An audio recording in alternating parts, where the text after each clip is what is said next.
Hello बच्चों, क्या हाल चाल। मैं विवेक सर। आज हम कल के टॉपिक को कुछ रिवीजन करेंगे और आगे का टॉपिक देखेंगे। ठीक है। जैसे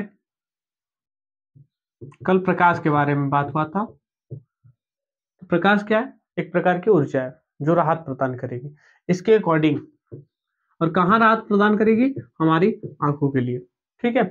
इसमें हम लोगों को इस प्रकाश के आधार पर दो वस्तुओं का वर्गीकरण किया था। एक तो होती है दीप्त वस्तु, दीप्त वस्तु, और दूसरी है अदीप्त, अदीप्त वस्तु। ठीक है। दीप्त वस्तु किसे कहते हैं?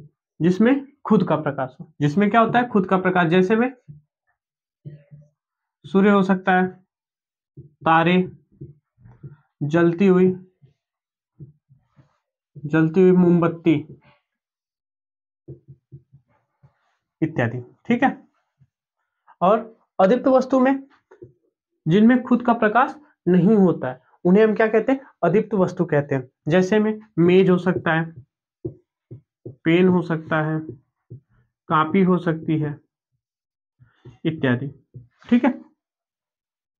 अब इसके बाद हमारा टॉपिक चला हुआ था परावर्तन के बारे में। देखा गया था पहली कंडीशन किरण पुंज। किरण के देखते हैं। किरण क्या है? किरण प्रकाश, किरण या किरण बोले, प्रकाश, किरण या किरण बोले।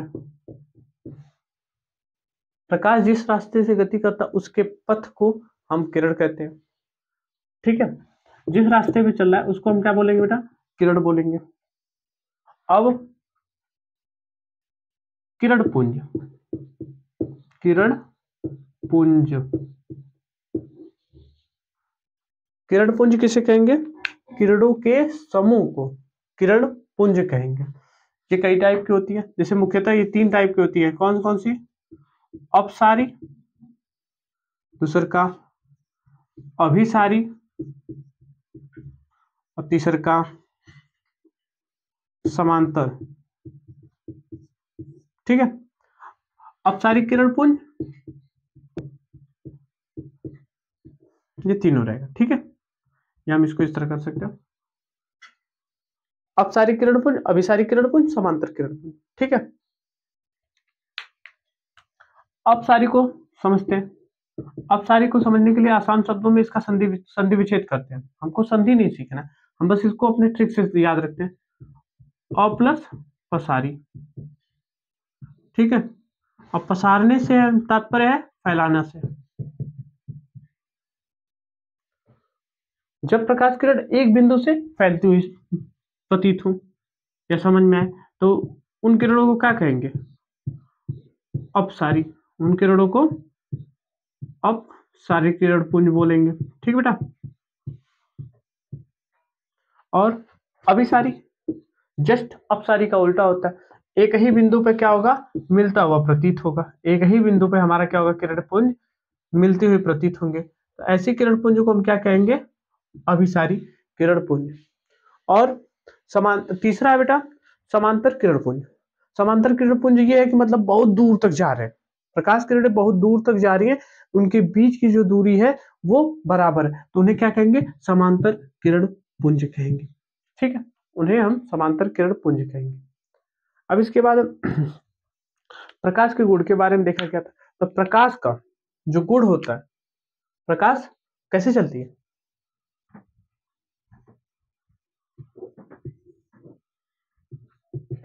प्रकाश का गुण। ठीक है। पहली कंडीशन, प्रकाश सीधी रेखा में चलती है। प्रकाश कैसे चलती है? सीधी रेखा में चलती है। दूसरी कंडीशन, प्रकाश के लिए माध्यम की आवश्यकता नहीं होती है। तीसरी कंडीशन, जब प्रकाश किसी चिकने तल से टकराएगी तो क्या मिलेगा? परावर्तन। तो घटना कौन सी होगी? परावर्तन की।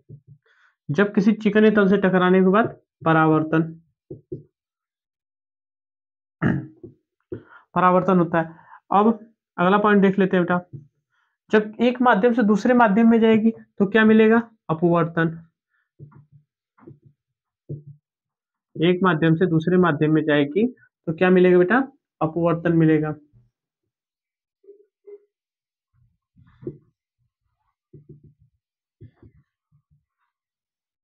ठीक है, अब परावर्तन को समझते हैं। यहां तक का स्क्रीनशॉट ले लीजिए, आप लोग लेना हो तो।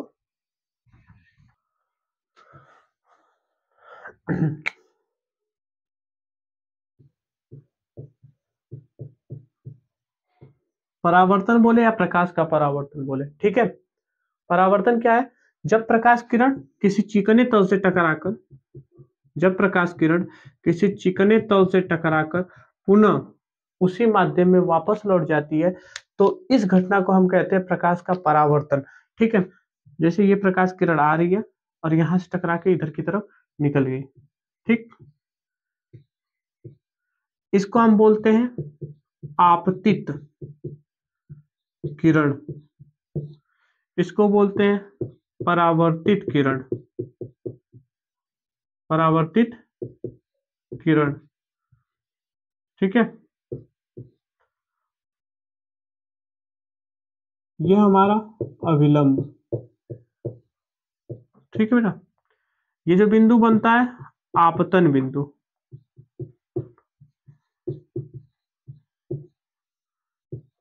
चिकनी सतह बोल सकते हैं, हम दर्पण बोल लें, ठीक है बेटा। ये कोण आई, ये कोण आर, ये आपतन कोण, ये परावर्तन कोण। जब आने वाले प्रकाश के तो द्वारा अविलंब से जो कोण बनेगा उसे आपतन कोण बोलेंगे, और जाने वाली किरण यानी परावर्तित किरण जो होगी उसके द्वारा अविलंब अविलंब और उस परावर्तित किरण के बीच जो कोण बनेगा उसे हम परावर्तन कोण बोलेंगे, ठीक है। अब परावर्तन के नियम, तो आपतित किरण, परावर्तित किरण और अभिलंब तीनों एक ही तल में मिलेंगे, एक ही बिंदु पे मिलेंगे, ठीक है। दूसरा क्या था नियम कि कोण आई बराबर कोण आर, जितने का कोण आई होगा उतने का कोण आर, ये कोण जितने का होगा बेटा, ठीक है, ये भी कोण उतने का ही होगा। तो आप लोगों से रिक्वेस्ट करते हैं कि हमारा इससे पहले वाला वीडियो आप लोग देख लीजिए, उसमें ये सारा का सारा कंसेप्ट क्लियर हो जाएगा, फिर आगे का पढ़ेंगे तो ज्यादा आसान होगा। Thank you. ठीक है, तो आज नए टॉपिक से स्टार्ट करते हैं। कल का हमारा क्विक रिवीजन हुआ, आज की हमारी जो टॉपिक होगी वो है दर्पण, ठीक है बेटा।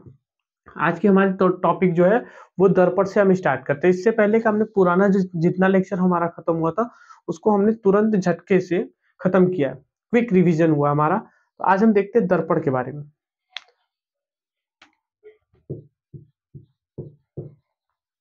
ऐसी चिकनी या पालिश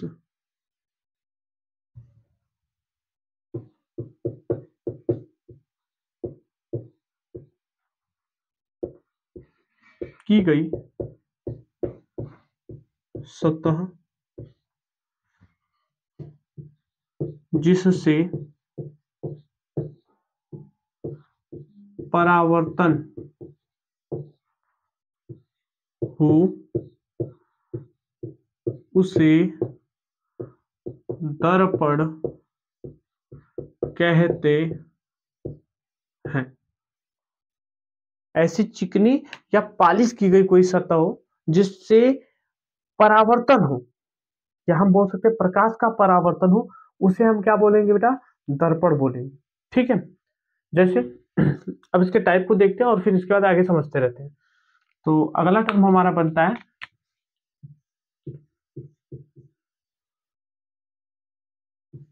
दर्पण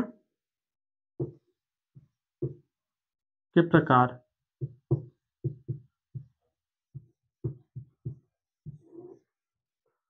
ठीक है, दर्पण मुख्यतः दो प्रकार का होता है। ये कितने प्रकार का होता है? दो प्रकार का। पहला समतल दर्पण, समतल दर्पण, और दूसरा है बेटा गोली दर्पण, ठीक है। जो दर्पण होता है दो टाइप का होता है, दो प्रकार का होता है। पहला है समतल दर्पण, दूसरा है गोली दर्पण। ठीक, अब हम देखते हैं समतल दर्पण को।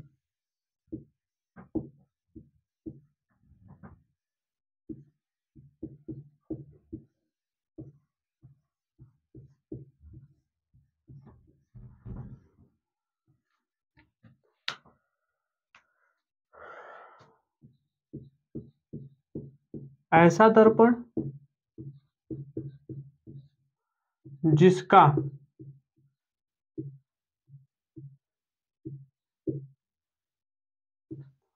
जिसका परावर्तक जिसका परावर्तक तल समतल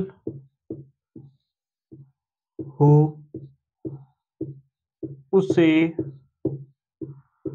समतल दर्पण उसे समतल दर्पण कहते हैं। उसे समतल दर्पण कहते हैं। ठीक है, तो ऐसा दर्पण जिसका परावर्तक तल समतल हो उसे हम क्या कहते हैं? समतल दर्पण कहते हैं। ठीक है, समझते हैं इसको बेटा।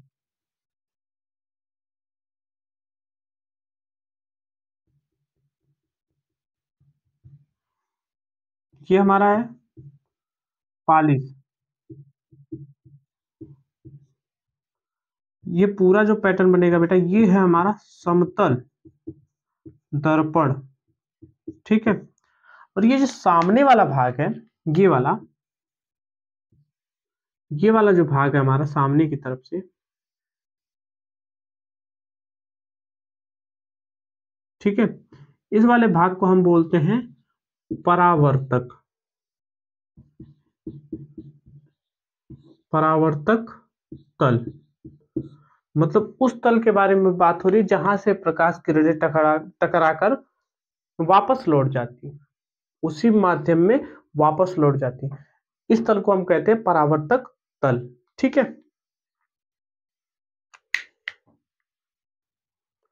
अगला टर्म है बेटा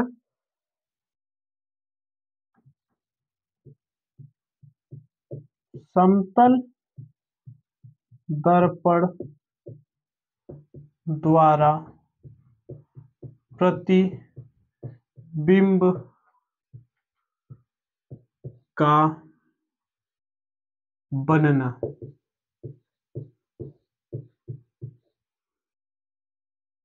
ठीक है, समतल दर्पण द्वारा प्रतिबिंब का बनना।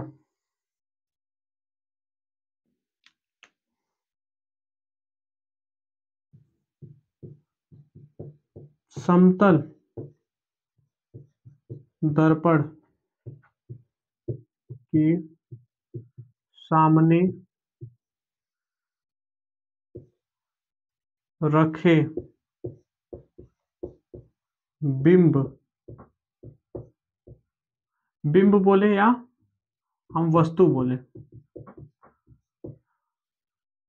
वस्तु का प्रतिबिंब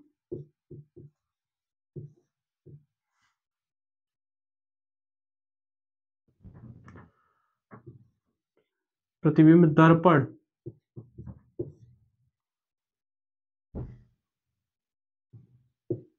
के पीछे आभासी आभासी और वस्तु के बराबर बनता है। ठीक है, समतल दर्पण के जब सामने कोई भी वस्तु रखी जाएगी तो उस कंडीशन में क्या होगा कि उसका जो प्रतिबिंब बनेगा दर्पण के पीछे बनेगा, आभासी बनेगा और वस्तु के बराबर। आभासी यहाँ पे ऐड कर लेते हैं बेटा, सीधा। आभासी बनेगा, सीधा बनेगा और वस्तु के बराबर बनेगा। जब भी प्रतिबिंब सीधा बना वहां पे ऑटोमेटिक तुरंत बोले बेझिझक कि वस्तु का जो प्रतिबिंब बना है वो आभासी है। जैसे वो बोला गया नहीं, प्रतिबिंब हमारा कैसा बना, सीधा बना, आभासी है। ठीक है,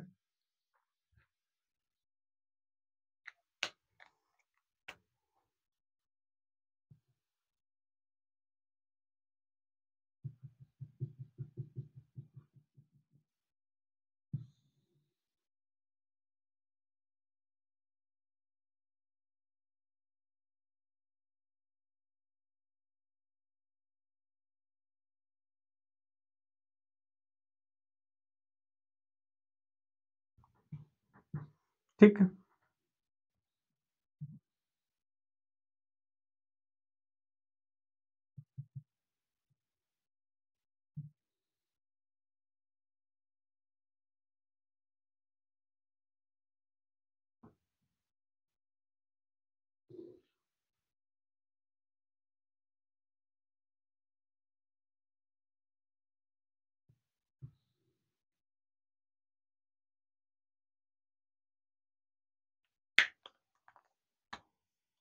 अब समझते हैं। समतल दर्पण के सामने ये हमारा वस्तु रखा गया है ए बी। ठीक है, ये हमारा वस्तु है। इधर से हमारी प्रकाश किरणें चली, यहाँ पे पहुंची। ठीक है, अब एक बात याद रखिएगा, जब भी दर्पण के सामने लंबवत अगर प्रकाश किरणें आ रही है तो वो उसी पाथ पर क्या हो जाती है, वापस लौट जाती है। ठीक है, और एक घटना ये, जैसे ये गया आगे की तरफ, फिर ये इधर की तरफ निकला। ठीक है, अगर हम अगर यहां से देखना स्टार्ट करें, यहाँ से, ये हमारी क्या है बेटा, आंख है। यहाँ से अगर हम देखना स्टार्ट करें तो हमको लगेगा प्रकाश किरणें किधर से आ रही है, इधर से, पीछे की तरफ से। तो हमने सेट किया कि नहीं, ये प्रकाश किरणें यहाँ से आ रही हैं। ठीक, इसको हमने पीछे की तरफ बढ़ाया जबरदस्ती, और यहाँ पे मिला, तो ये हमारा जो बनेगा, ये हमको हमारा प्रतिबिंब मिलेगा। ठीक है, इसका नाम ए डैश बी डैश लेते हैं। ठीक है, ये हमारा क्या है, समतल दर्पण। ठीक है बेटा, यहां से यहां तक दर्पण से वस्तु तक की दूरी को हम क्या लेते हैं बेटा, यू से दर्शाते हैं। किससे दर्शाते हैं, यू से। ठीक है, और दर्पण से वस्तु की जो दूरी होती है बेटा, उसको दर्शाते हैं किससे, भी से। ठीक है, एक बात याद रखिएगा बेटा, इसका स्क्रीनशॉट ले लीजिए।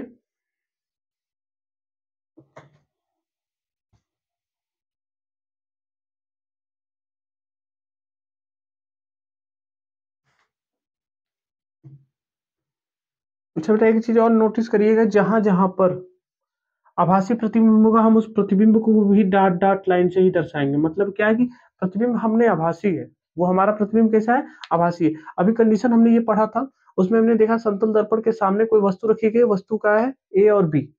इसका जो प्रतिबिंब बन रहा है, दर्पण के पीछे बना, दर्पण के किधर बना, पीछे की तरफ बना, सीधा बना। जिधर तीर का निशान जिधर ये है, उधर की तरफ ही बना। अगर हम सपोज कर लेते हैं यहाँ पे किसी आदमी की मुंडी है इस तरफ, तो यहाँ पे भी जो पैटर्न बनेगा बेटा, यहाँ पे भी वही पैटर्न बनेगा। देखिए, जिधर मुंडी उधर मुंडी हो गई, जिधर पांव उधर पांव हो गया। ठीक है, ये जैसे है वैसे ये भी है, यानी कि सीधा हो गया। अब वस्तु के बराबर, जितना की ये हाइट है उतनी की इसकी भी हाइट है। ठीक है, तो महत्वपूर्ण बिंदु में लिखते हैं आगे, महत्वपूर्ण बिंदु। ठीक है, स्टार पॉइंट है, याद रखिएगा बेटा, आगे तक काम देगा।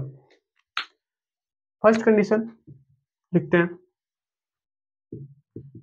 ए बी बराबर ए डैश बी डैश। इसका मतलब वस्तु की लंबाई बराबर है प्रतिबिंब की लंबाई की। ठीक है, दूसरी कंडीशन, सेकंड पॉइंट लिखते हैं,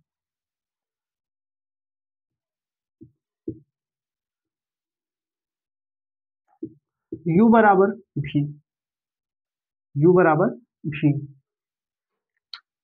ये क्या बता रहा है बेटा, वस्तु की लंबाई। और ये क्या बता रहा है बेटा, प्रतिबिंब की लंबाई। ठीक है बेटा, ये क्या है, दर्पण से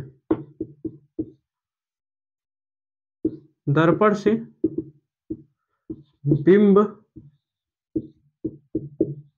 की दूरी, जबकि भी क्या है बेटा,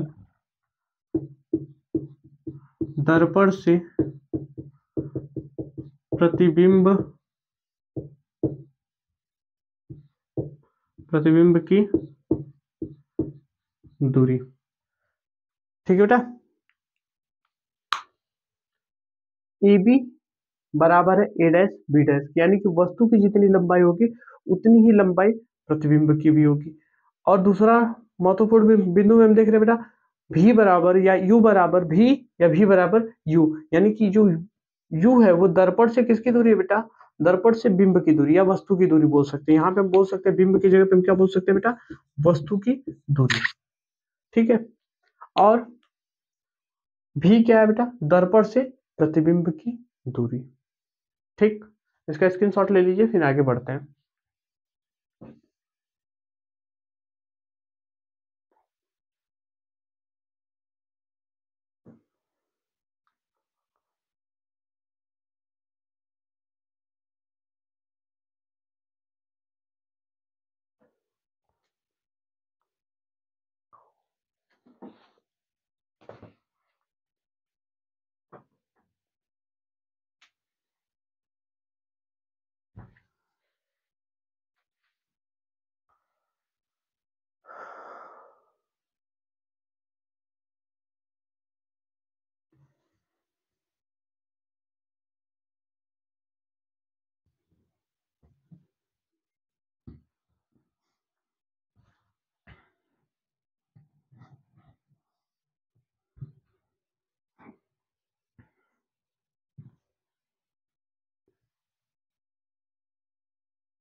अब अगली टॉपिक है बेटा, समतल दर्पण द्वारा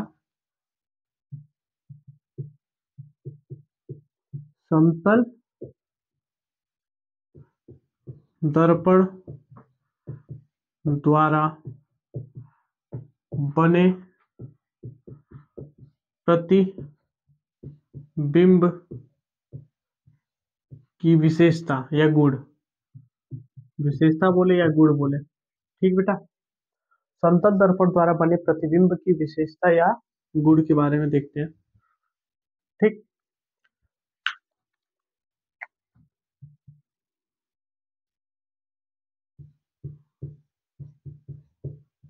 समतल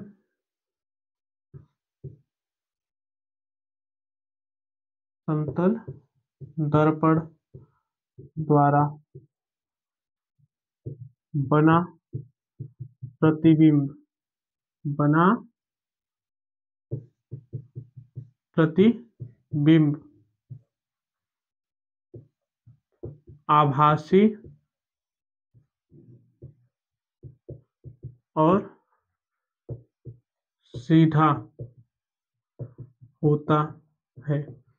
इससे पहले कि जैसे हमने फिगर में देखा था, समतल दर्पण में जो प्रतिबिंब बनता है वो आभासी होता है और सीधा होता है, वस्तु के बराबर होता है। ठीक है, जैसे एज ए डिफिनेशन के टर्म में पहले पॉइंट को हमने बनाया बेटा। ठीक है, दूसरी पॉइंट,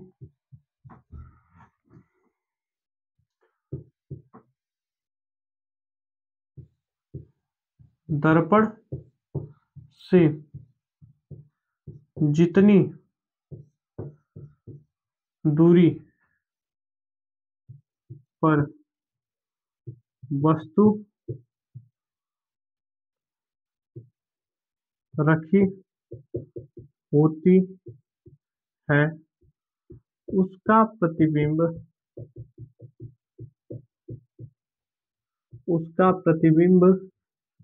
भी दर्पण से उतनी ही दूरी पर बनता है। ठीक है बेटा, जितनी दूरी पर वस्तु रखी होगी दर्पण से उतनी दूरी पर उसका प्रतिबिंब भी बनता है। ठीक है बेटा, समझते हैं इसको। यानी कि U बराबर भी, अर्थात करके लिख लेना, अर्थात U बराबर भी, जितनी दूरी पर वस्तु होगी उतनी दूरी पर उसका पीछे की तरफ प्रतिबिंब बनेगा। जस्ट अभी हमने पहले देखा था बेटा। तीसरा पॉइंट लिखते हैं,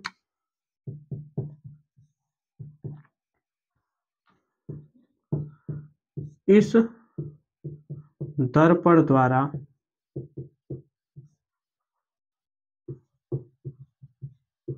वस्तु की लंबाई और प्रतिबिंब की लंबाई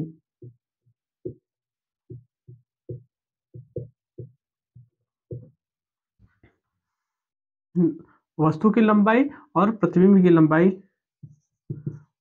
बराबर होती है।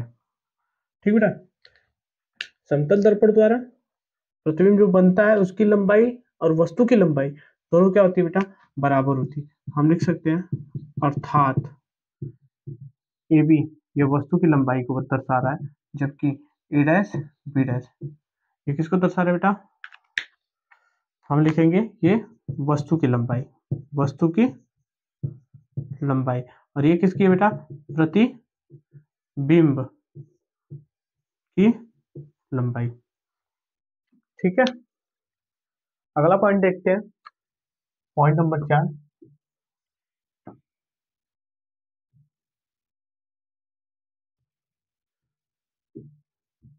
यदि कोई वस्तु दर्पण की ओर और v वेग से आ रही हो तो दर्पण में 2v वेग से आती हुई प्रतीत होती है। ठीक है, जब दर्पण में कोई वस्तु किसी दर्पण की ओर कोई वस्तु कितने वेग से आ रही हो बेटा, v वेग से, तो दर्पण में अगर हम देख रहे हैं तो वो उनको लगेगा क्या, 2v वेग से। ऐसा इसलिए होता है बेटा, जैसे हम ये कह रहे हैं ये हमारा दर्पण है, हम यहां से मान लेते हैं यहाँ पे कोई वस्तु है, मान लेते हैं ए यहाँ पे है, तो उसका जो प्रतिबिंब बनेगा पीछे की तरफ उतनी ही दूरी पर बनेगा। ठीक बेटा, उसका प्रतिबिंब भी उतनी ही दूरी पर बनेगा, ये बना। अगर हम ये करें कि ये v से आएगा, यहू तो v से आएगा, जब ये v से आ रहा यहू v से आएगा, तो ये हमारा क्या हो जाता है बेटा, एडिशन हो जाता है। जब ऐड होता तो हमको लगता है कि क्या है, तो वस्तु हमारा डबल वेग से आती है। और इसका सबसे अच्छा एग्जाम्पल होता है हम लोगों के व्हीकल में साइड मिरर जो लगा होता है, बाइक हुआ, फोर व्हीलर हुआ, और ट्रक हुआ, बस हुआ, इसमें एक साइड मिरर लगता है। जो राइडर होता है, जो ड्राइवर होता है, देखो राइडर वो होगा जो बाइक चलाए, साइकिल चलाए, वो राइडर होते हैं जो दोनों पैर को इस पलटी उस पलटी करके बीच में बैठता है। और ड्राइवर जो होता है वो पूरा अच्छे से बैठ के अंदर बैठ के उसको ऑपरेट करे, वो ड्राइवर होता है बेटा। ठीक है, वो हमको नहीं देखना था, हमको यहाँ पे देखना है।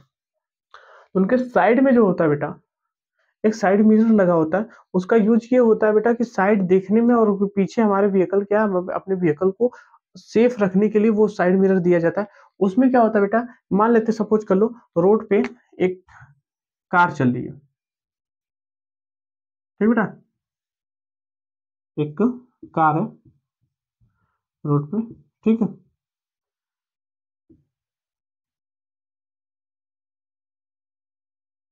एक कार चल रही है इधर की तरफ, और एक कार और यहां से पीछे की तरफ से आ रही है बेटा, एक मान लेते ट्रक वाला आ रहा है,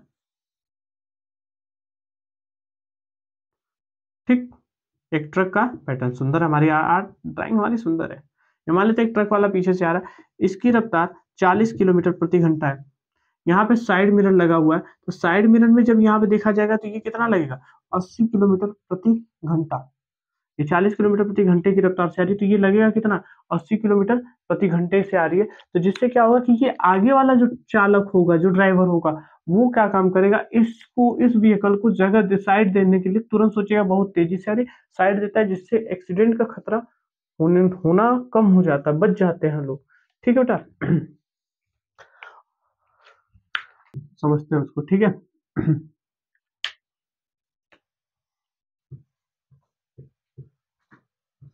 जब प्रकाश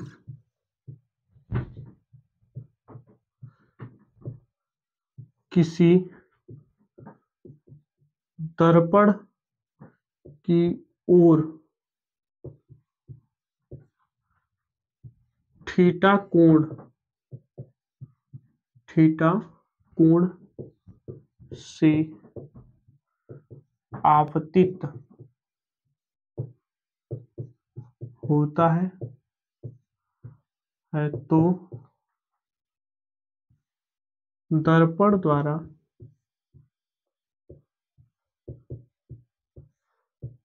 इसे 2 थीटा कोण पर मोड़ दिया जाता है। ठीक है बेटा, जब प्रकाश किसी दर्पण पर थीटा कोण से आ रहा है, उसको कितने पे मोड़ेगा, 2 थीटा पे। इसको समझते हैं बेटा, जैसे थीटा बराबर 2 थीटा का पैटर्न लेते हैं, तो थीटा का मान मान लेते हैं 30, 2 थीटा कितना होगा, 2 गुणे 30 बराबर में 60 का पैटर्न। ठीक है बेटा, इसका जनरली हम यूज सबमरीन में करते हैं बेटा, या कहीं पे कोने पे हमको देखना होता है, वहां पे इस चीज का हम यूज कर सकते हैं, कोई दिक्कत नहीं होती, इसको समझते हैं। जैसे सपोज कर लीजिए एक सबमरीन है, यहाँ पे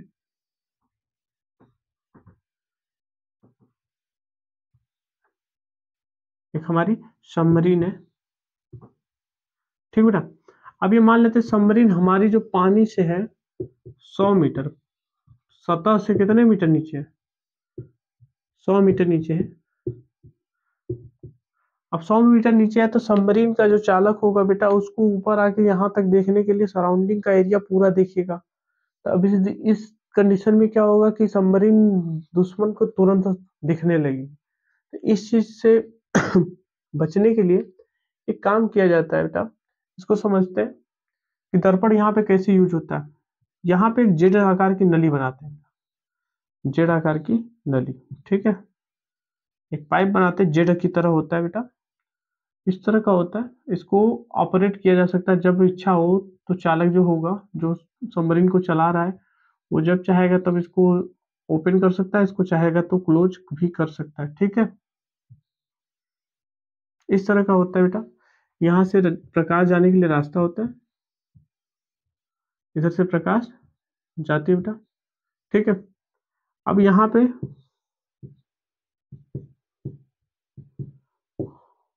आँख है। अब बात ये हुई बेटा, यहाँ से इधर की तरफ गया तो यहाँ तक आने के बाद क्या होता है बेटा, प्रकाश लड़ेगा, उसके बाद वो नहीं दिखेगा। अब यहाँ पे हम एक खेल खेल देते हैं, तो थोड़ा सा क्या काम करते हैं, यहाँ पे बेटा 45 अंश के कोण, 45 अंश के कोण पर क्या करते हैं, एक हम समतल दर्पण रख देते हैं, और उसी तरह एक 45 अंश के कोण पे बेटा एक और यहाँ पे दर्पण रख देते हैं। ठीक है, अब क्या होगा, इससे आने वाली प्रकाश किरणें, इस पे आने वाली प्रकाश किरणें क्या होगा बेटा, यहाँ पे टकराई सीधे नीचे आएंगे। तो यहाँ पे कितने का, देखिए यहाँ पे कोण कितने का मिला, 45 का मिला, और ये कोण कितने का हो गया, टोटल 90 का। उसी तरह का पैटर्न बेटा यहाँ पे बनेगा, यहाँ पे बनेगा, और ये तुरंत इधर की तरफ भेजेगा। जैसे क्या होगा कि सबमरीन जहाँ पे है, सबमरीन अगर 100 मीटर नीचे है, तो 100 मीटर नीचे ही रह के वो ऊपर की वस्तु को देख सकता है। और एक चीज ये है कि ये जो पोर्शन होता है बेटा, ये 360 यानी 360 डिग्री सेंटीग्रेड पूरा का पूरा सराउंडिंग घूम सकता है। ये नहीं कि मतलब घूमने के लिए उसको पूरे के पूरी सबमरीन को घुमाना पड़ेगा, ऐसा कुछ नहीं है। नॉर्मल फॉर्म में घूमने का पैटर्न जो होगा बेटा वो पूरा ऊपर का पोर्शन घूमेगा और काम बन जाएगा बेटा। यहाँ पे क्या होगा, प्रकाश जो हमारा आ रहा है, ये प्रकाश कितने पे आ रहा है बेटा, थीटा का मान कितना था 45, और इसको मोड़ा कितने पे, ये वाली लाइन के अकॉर्डिंग देखते हैं। पहले तो हमने इसके अकॉर्डिंग देखा था, जो हमारा पैटर्न था इस तरह था, तो ये आया, तो बेटा यहाँ पे जो कोण बना वो कितना है 45 है। अब ये मुड़ा, तो हम मानेंगे ये वाली लाइन यहाँ से यहाँ तक कितने पे मुड़ा बेटा, 90 पे। यानी कि जब प्रकाश आ रही थी थीटा पे, तो मुड़ा कितने पे बेटा, 2 थीटा पे, कि नहीं मुड़ा कि नहीं मुड़ा, 2 × 45 बराबर में कितना बेटा 90। यानी आ रही थी 45 पे, गई कितने पे 90 पे। अब यहाँ पे आती है बेटा, यहाँ पे जैसे आई इस वाले दर्पण पे कितने का बना, इस दर्पण पे भी बेटा बनेगा कितने का 45 का ही। अब मोड़ेगी कितने पे 90 पे। इस प्रोसेस से बेटा हमको क्या होता है कि आसानी से भी कोई वस्तु हम आसानी से देख सकते हैं, या तो कोई मोड़ हो, अंधा मोड़ जिसको कहते हैं, अंधा मोड़ हो, इस तरह का मोड़ होता है बेटा जनरली, ठीक है। यहाँ मान लेते हैं इस तरह का मोड़ है, ठीक है। अब सबसे बड़ी समस्या है कि यहाँ से तेजी से कोई अगर जा रहा है, यहाँ से कोई तेजी से जा रहा है और इधर से भी कोई तेजी से आ रहा है बेटा, ठीक है। अब यहाँ पे कोने पे दिखेगा नहीं, तो यहाँ पे क्या होगा बेटा, एक्सीडेंट होगा। तो उस एक्सीडेंट से बचने के लिए हम क्या काम करते हैं, यहाँ पे हम 45 अंश के कोण पे क्या लगा देते हैं, एक दर्पण रख देते हैं। तो इधर से आने वाली वस्तु का प्रतिबिंब इधर वाले को दिखेगा, और इधर से जाने वाली वस्तु का प्रतिबिंब, इधर से जाने वाली वस्तु का प्रतिबिंब इधर की तरफ दिखेगा, ठीक है। ये क्लियर हुआ कि नहीं हुआ? इसका स्क्रीनशॉट लीजिए, आगे बढ़ते हैं।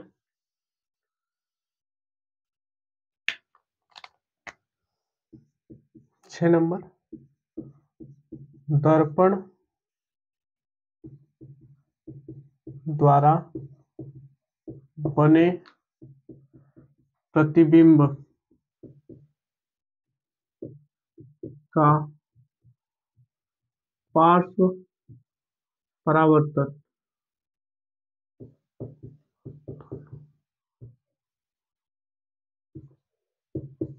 होता है, ठीक है। पार्श्व परावर्तन होता है। पार्श्व परावर्तन का मतलब हूबहू बनना, लेफ्ट का राइट, राइट का लेफ्ट, ऊपर का ऊपर, नीचे का नीचे। इसको समझते हैं बेटा। ये हमारा क्या है, ये हमारा एक दर्पण है, और दर्पण कौन सा है, जल्दी से कमेंट करिए, दर्पण कौन सा है, ठीक है। ये छोड़ते हैं आपके ऊपर कि इस दर्पण का नाम आप लोग बताएंगे। अब हम क्या काम कर लेते हैं, यहाँ पे एक हमारा कर्व हुआ बेटा, एक हमारे प्रतिबिंब है। यहाँ पे हम 1 नंबर लेते हैं, ये 2, ये हमारा 1 नंबर, ये 2 नंबर, ये 3 नंबर, और ये 4, ठीक है। इस दर्पण का नाम आप लोग बताएंगे, और इसका जो प्रतिबिंब बना, इधर हमारा प्रतिबिंब बना बेटा, ठीक है। इधर बनेगा 1 नंबर, इधर 2, इधर 3, और इधर 4। अब बात सुनिए बेटा, 1 नंबर 1 नंबर की तरफ, 2 नंबर 2 नंबर की तरफ, 3 नंबर 3 नंबर, ये 4 नंबर, ये 4 नंबर। थोड़ा सा दिक्कत यही पे होगा बेटा, जैसे कि इसका सीधा यहाँ पे बन गया, इसका इधर बन गया। ये 3 और 4 नंबर में थोड़ा सा कंफ्यूजन होता है, इसको थोड़ा सा ध्यान से देखेंगे, हो जाएगा क्लियर बेटा। देखिए, समतल दर्पण, ये दर्पण कौन सा है, अभी तक मैसेज नहीं किया तो देखिए, इस दर्पण का नाम है बेटा समतल दर्पण। इस दर्पण का नाम क्या है, समतल दर्पण। समतल दर्पण का एक गुण होता है, वस्तु जितनी दूरी पर होगी उसका प्रतिबिंब भी उतनी दूरी पर बनेगा। अब यहाँ से यहाँ तक का जो दूरी है बेटा, यहाँ से यहाँ तक की जो दूरी है, दर्पण से प्रतिबिंब की जो दूरी है, सॉरी, दर्पण से जो वस्तु की दूरी है, वही दर्पण से प्रतिबिंब की भी तो दूरी होगी। यानी कि 3 जितना दूरी पे है बेटा, 3 जितना दूरी पे है उतनी दूरी पे उसका प्रतिबिंब बनेगा। अब 4 नंबर देखिए बेटा, दूर बना है, इसका प्रतिबिंब इतना दूर बना है, यानी कि ये जो चीज है बेटा, ये 4 नंबर दूर है, इसलिए इसका प्रतिबिंब भी दूरी पर बना है बेटा। 2 नंबर जितनी दूरी पे है बेटा, 2 नंबर का प्रतिबिंब भी उतने पे बना है। 1 नंबर जितनी दूरी पे है बेटा, 1 नंबर उतनी ही दूरी पे बना है, ठीक है। इसका अगर हमको फिगर देना हो नोट्स में, इसको इस हिसाब से बना लीजिएगा बेटा, कोई दिक्कत नहीं होगी।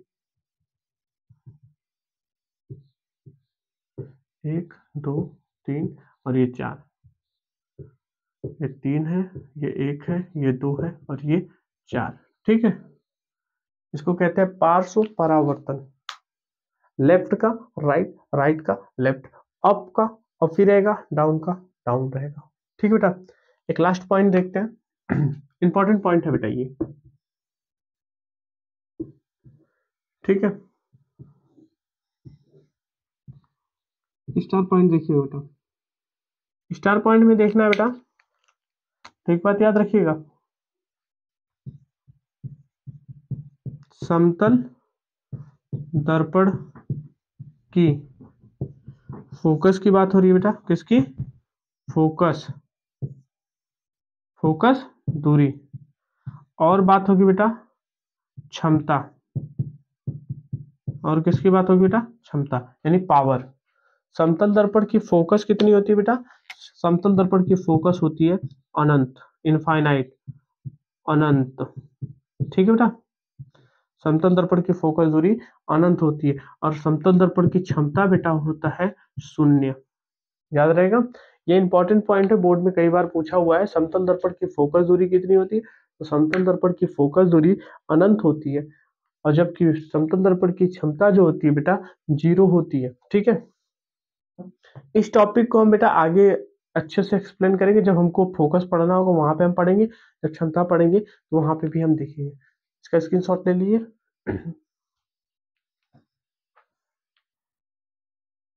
तो अभी तक हमने परावर्तक तल के अकॉर्डिंग समतल जो दर्पण था उस दर्पण को खत्म करते बेटा दूसरा पॉइंट हमारा जो था वो क्या था? गोली दर्पण। ठीक है बेटा, हमारा समतल दर्पण का समापन हुआ। अच्छे से हमने सारी पॉइंट को पढ़ा, बैक टू बैक पढ़े हैं बेटा, अच्छे से समझाया गया है। ठीक है, अब हम देखते हैं बेटा गोली दर्पण। अब गोली दर्पण क्या है बेटा? वह दर्पण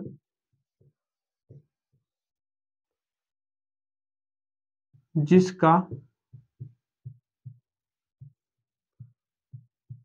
परावर्तक, जिसका परावर्तक तल वक्री, जिसका परावर्तक तल वक्रीय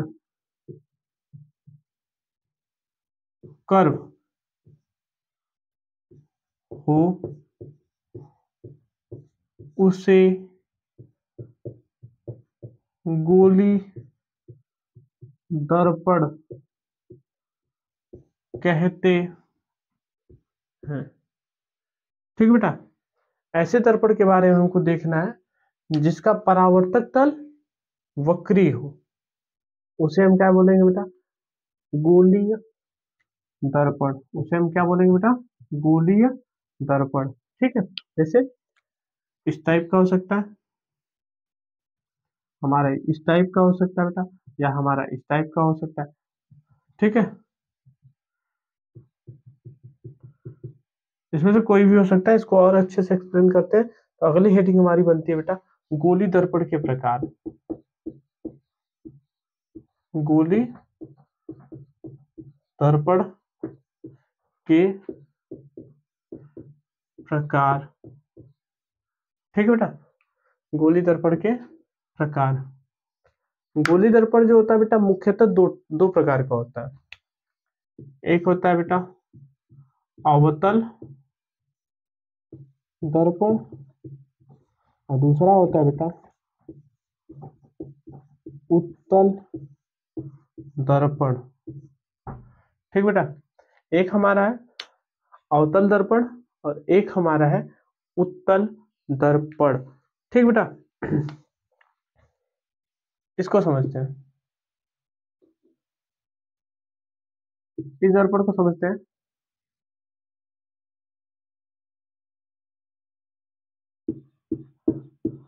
ऐसा दर्पण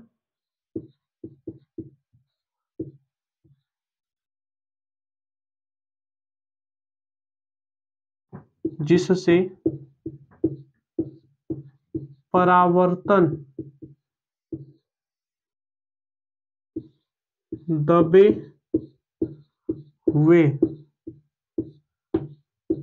तल से तल से होता है उसे अवतल दर्पण कहते हैं। ठीक है बेटा। ऐसा दर्पण जिससे परावर्तन क्या होगा बेटा, दबे हुए तल से होगा। दबे हुए तल से होगा उसे क्या बोलेंगे बेटा, अवतल दर्पण। जैसे ये वाला पैटर्न, ये दर्पण कौन सा बेटा, ये हमारा जो दर्पण बनेगा वो दर्पण है अवतल दर्पण। यानी इसको अगर हमको नॉर्मल भाषा में समझना हो तो परावर्तन कैसे होगा बेटा, परावर्तन अंदर के तल से होता है। जो परावर्तन होगा बेटा वो कहाँ से होगा, अंदर के तल से होगा। ठीक है, जो परावर्तन होगा वो हमारा कैसे होगा, अंदर के तल से होगा बेटा। और उत्तल दर्पण,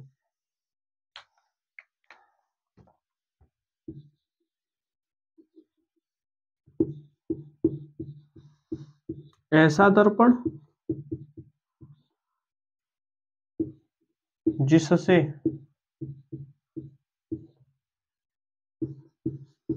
परावर्तन परावर्तन उठे हुए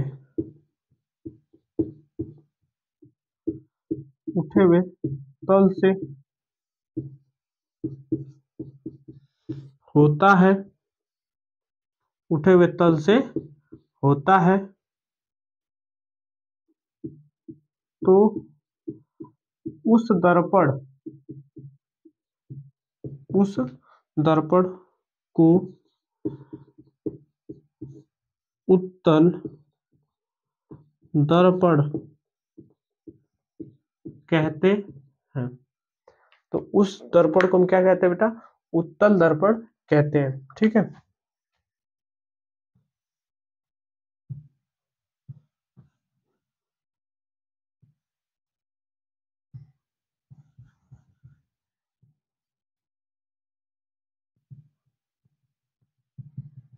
ये हमारा दर्पण है बेटा, उत्तल दर्पण है बेटा।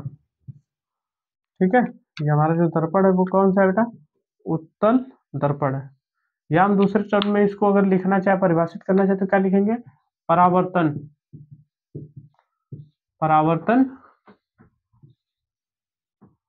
उठे हुए भाग से होता है। ठीक बेटा, यहाँ दबे हुए भाग से या दबे हुए तल से हो रहा था, यहाँ पे उठे हुए भाग से या उठे हुए तल से हो रहा था बेटा। ठीक है, यहाँ तक तो कोई दिक्कत नहीं है, यहाँ तक का स्क्रीनशॉट आप लोग ले लीजिए।